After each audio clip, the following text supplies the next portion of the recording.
दरम्यान राष्ट्रवादीला अर्थ खातं न मिळण्यामागचं आता खरं कारण समोर येत आहे। आदिती तटकर यांना अर्थसंकल्प मांडू देण्याची राष्ट्रवादीनं मागणी केली अशी सूत्रांनी माहिती दिली आहे। राष्ट्रवादीची मागणी भाजपनं फेटाळून लावली असं सुद्धा समजतंय।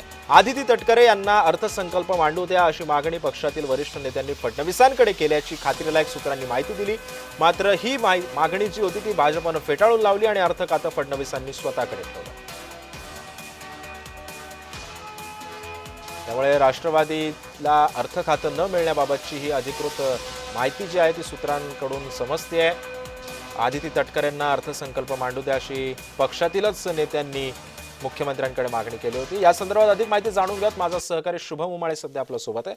शुभम, अर्थ खातं न मिळण्याचं खरं कारण अखेर आता समोर आलंय। आदिती तटकर यांना अर्थसंकल्प मांडू देण्याची मागणी वरिष्ठ नेत्यांनी केली होती राष्ट्रवादीतल्या, आणि फडणवीसांनी ती मागणी फेटाळली आणि अर्थ खातं स्वतःकडेच ठेवलं। काय माहिती? खरं तर विश्वसनीय सूत्रांकडून अशी माहिती मिळत आहे की अजित पवार यांच्याकडे असलेल्या अर्थखाता एनसीपीला म्हणजे राष्ट्रवादी पक्षाला न मिळण्याचं खरं कारण आता सध्या समोर आलेलं आहे। खरं तर त्या पद्धतीने वर्षा बंगल्यावर बैठक सुरू होती मुख्यमंत्र्यांसोबत। त्यांच्या पुढे असं मागणी करण्यात आली होती की आदिती तटकरे यांना अर्थसंकल्प मांडू द्या। म्हणजे अर्थातच आदिती राष्ट्रवादी पक्षातील भविष्याची इच्छा की आदिती तटकरे यांच्याकडे अर्थखातं द्यावं, त्याकरिता कुठेतरी हे सगळं होतं। आणि मग ही मागणी जी आहे ती भारतीय जनता पक्षात पेटवून लावली आणि अर्थखातं ते फडणवीस यांच्या ठेवण्यात आणलं आहे।